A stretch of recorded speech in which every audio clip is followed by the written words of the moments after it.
अंध अंध को इंग्लिश कह जाए ब्लाइंड ब्लाइंड।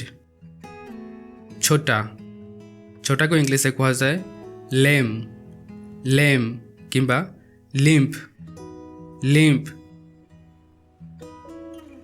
बधिर बा काला इंग्लिश कह जाए डेफ डेफ।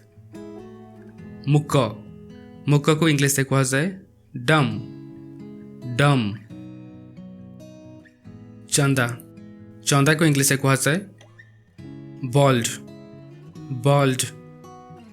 कणा कणा को इंग्लिश कह जाए सिंगल आइड सिंगल आइड।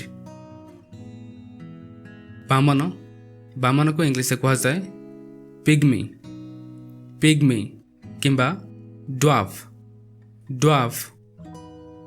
डेंगा डेंगा को इंग्लिश कह जाए टल टल। पतला पतला व्यक्ति को इंग्लिश कह जाए थिन थिन। मोटा मोटा को कह जाए थिक थिक किंबा फैट फैट।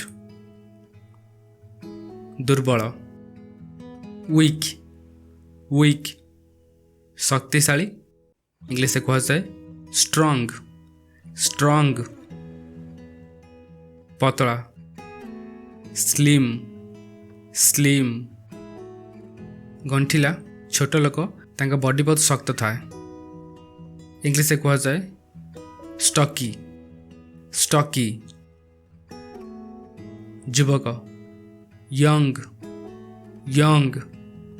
श्यामल श्यामल व्यक्ति को इंग्लिश कह जाए स्वार्थी स्वार्थी किंबा सुटी सुटी।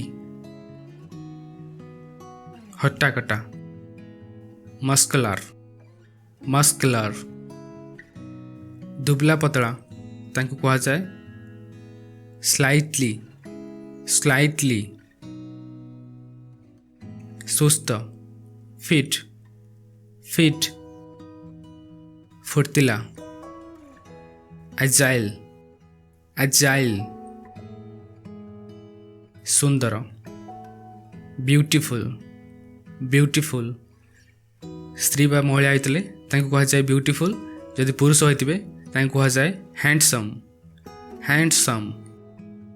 असुंदर अगली अगली। गोरा गोरा को इंग्लिश कह जाए फेयर फेयर। गहमी इंग्लिश कह जाए विटिस विटिस। That's it. ये किसी व्यक्ति विशेषण English words. Thank you so much for watching. Video को लाइक करूँ और आम चैनल को सब्सक्राइब करूँ। बहुत सारा स्पोकन इंग्लिश वीडियोस देखा। Thank you and take care.